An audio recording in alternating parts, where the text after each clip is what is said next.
নমস্কার বন্ধুরা, আজকে আমার রান্নাঘরে বানানো হচ্ছে চারাপোনা মাছের তরকারি বেগুন দিয়ে।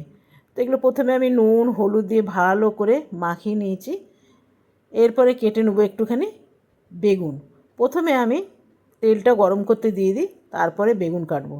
প্রথমে দিয়ে দিলাম অল্প সামান্য নুন, এরপরে বেগুনটা কেটে নেবো। তবে বেগুনটা খুব সুন্দর, জানেন, ভীষণ সুন্দর বেগুনটা।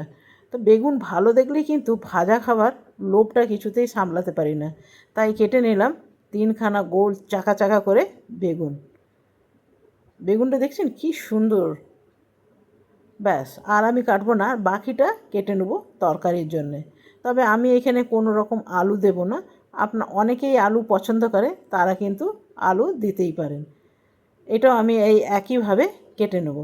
এদিকে কড়াইটা গরম হয়ে গেছে। প্রথমে আমি বেগুনগুলো একটুখানি ভেজে নেব।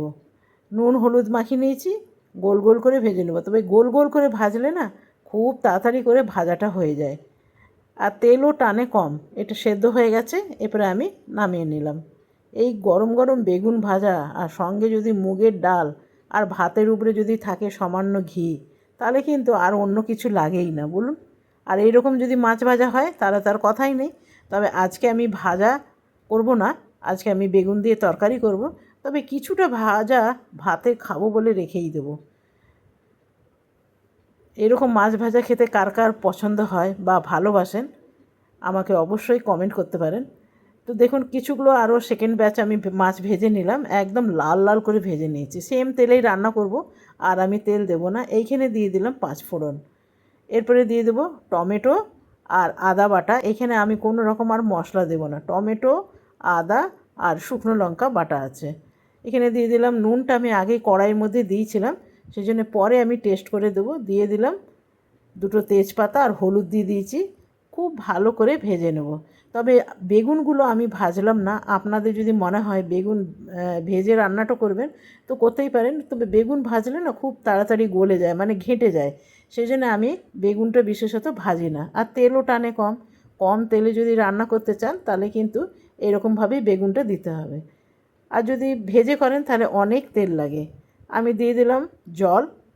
ভালো করে কষানো হয়ে গেছে, এরকম করে বানিয়ে দেখবেন, আর বেগুনগুলো গোটা গোটা থাকে, খেতেও ভালো লাগে। এরপরে দিয়ে দেবো কভার। কিছুক্ষণ পর ফিরে এলাম। একটা জিনিস ভাজতে ভুলে গেছি, সেটা এখন ভেজে নিই। ভেজে নেবো অল্প বড়ি। এই বেগুনের তরকারিতে যদি মাছের সাথে একটু বড়ি দেওয়া হয় না, তাহলে খেতে কিন্তু ভালো লাগে। তবে বড়িতেও অনেক তেল টানে, জানেন। তবে বড়িগুলোর মধ্যে চালের গুঁড়ো মেলানো থাকে, ওই জন্য একটু তেলটা লাগে। পিওর যদি বিউলির ডালের বড়ি হয় না, তাহলে কিন্তু এত তেল লাগে না। আমি মাঝে মধ্যেই বড়ি কিন্তু তৈরি করি। তো দেখুন, এইটা ভালোভাবে ভাজা হয়ে গেছে। এরপরে এই তরকারির মধ্যে কিন্তু আমি দিয়ে দেবো। ব্যাস, খুব সুন্দর বড় বড় হয়ে ফুলে উঠবে। এরপরে দিয়ে দেবো কভার। কিছুক্ষণ পর ফিরে এলাম। দেখলাম কি বেগুনগুলো দেখছেন কি সুন্দর গোটা গোটা আছে। তবে আমি আগে নুন দিইনি, এখন নুন দিয়ে দিলাম। নুন যদি আগে দিয়ে দেওয়া হতো না, তাহলে বেগুনগুলো একদম গলে যেত। এরপরে মাছগুলো দিয়ে দিলাম, আর বেগুনগুলো কি সুন্দর গোটা গোটা আছে।